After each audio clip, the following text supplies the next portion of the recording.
নমস্কার। আলোচনা করব মিথুন রাশির সম্পর্কে 2026 কেমন কাটবেন। 2026 মিথুন রাশির কেমন যাবে সে সম্পর্কে।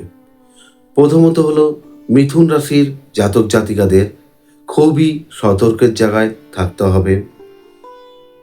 একদম ওভার কনফিডেন্স না। যে কোনো কাজে যে কোনো কিছুতে এই ওভার কনফিডেন্স ব্যাপারটাকে কিন্তু দূরে সরে রাখতে হবে। আপনার মধ্যে কিন্তু এরকম আবভাব আসবে, আমি বেশি বুঝি বা বেশি জানি, এই সমস্যাটাই কিন্তু আপনাকে শেষ করে দেবে।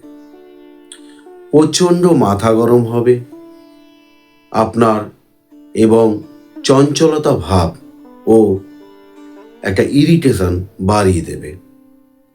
হট করে রেগে যাওয়ার একটা প্রবণতাও বাড়বে। যারা পড়াশোনার সাথে যুক্ত বারংবার কিন্তু পড়তে বসে উঠে যাবে, কন্টিনিউ কিন্তু পড়তে পারবে না। তাহলে আপনাকে চেষ্টা করতে হবে অন্তত সময় ধরে পড়তে। সময় নিয়ে পড়বেন। 1 ঘন্টা বসুন, নিজেকে জোর জবরদস্তি করে একটু বসার চেষ্টা করুন, কারণ এই বারবার উঠে যাওয়াটা কিন্তু আপনার মধ্যে আসবে। মানসিক দিক থেকে একটু হতাশাগ্রস্ত বা চিন্তা থাকবে। ছোট ভাই বা বোন থাকলে তার শারীরিক দিক থেকে সমস্যা হবে এবং পিতার শারীরিক সমস্যার দিকে নজর দিতে হবে বা পিতার স্বাস্থ্য নিয়ে কিন্তু চিন্তা হবে। কর্মের সাথে যারা যুক্ত, অর্থাৎ যারা ব্যবসা করছে, সেদিক থেকে কিন্তু খুব সতর্কতামূলক আপনার জন্য। কথাবার্তা সংযত রেখে বলবেন এবং মাথা ঠান্ডা করে এগোতে হবে। একদম হঠকারী নয়। হঠকারিতার সাথে কোনো রকম সিদ্ধান্ত নেওয়া যাবে না, তাতে কিন্তু আপনার সমস্যা হবে। অর্থ ধার দেবেন না, যতটা পারবেন এড়িয়ে চলুন।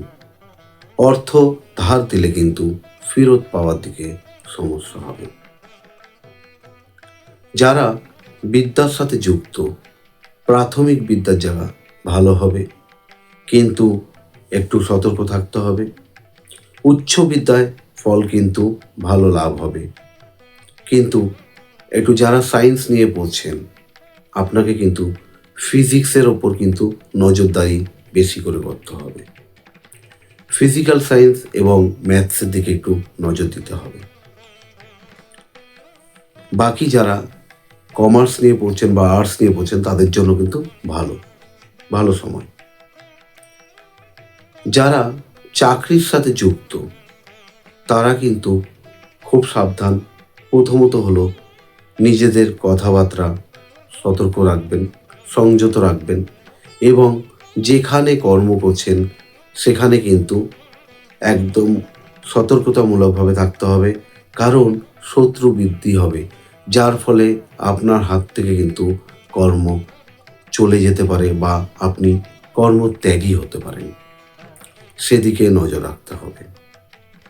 কাজের দিকটা কিন্তু সামলে রাখতে হবে। ভালোভাবে কাজ করতে হবে, মনোযোগ দিয়ে সবার সাথে ভালো বিহেভিয়ার করতে হবে, সুসম্পর্ক রাখার চেষ্টা করবেন। নতবা কিন্তু মিথুন রাশির জাতক জাতিকার কিন্তু সমস্যা হবে, চাকরির সমস্যা বা কর্মহীন হওয়ার একটা যোগ রয়েছে। শারীরিক দিক থেকে যদি দেখি, একটু পেটের সমস্যায় ভোগাবে, গলায় একটু সমস্যা হতে পারে বা গলায় ইনফেকশন হতে পারে, কোষ্ঠকাঠিন্যের সমস্যায় ভোগাবে, হিমোগ্লোবিনের অভাব দেখা দিতে পারে, একটু শ্বাসের সমস্যা হতে পারে, ব্রিথিং প্রবলেম হবার একটা সম্ভাবনা রয়েছে। বাকি ওভারঅল দিক দেখতে গেলে কিন্তু মোটামুটির ওপর মিথুন রাশির কিন্তু ভালো কাটবে। তবে সতর্কতামূলক কথাগুলো বা যেগুলো বললাম সেগুলোকে মাথায় রেখে চললে কিন্তু আপনি ভালো পাবেন। কোনো রকম নতুন কিছু প্রপার্টি বা বাড়ি কিনতে গেলে কিন্তু খুব সাবধানতার সাথে এগোতে হবে। আপনি কিন্তু ঠকে যাওয়ার একটা সম্ভাবনা রয়েছে। তো সেখানে যদি মনে করেন যে 2026-এ বাড়ি বা ফ্ল্যাট বা কিছু কিনবো, আপনি জুলাই মাসের পরে করলে সেটা শুভ হবে। মিথুন রাশির কিন্তু যত 2026-এ যত এগোবে শেষের দিকে কিন্তু ভালো যাবে, অর্থাৎ জুলাই মাসের পর থেকে কিন্তু শুভ ফল লাভ হবে। ভালো থাকবেন, সুস্থ থাকবেন, লাইক করবেন, কমেন্টস করবেন, সাবস্ক্রাইব করবেন।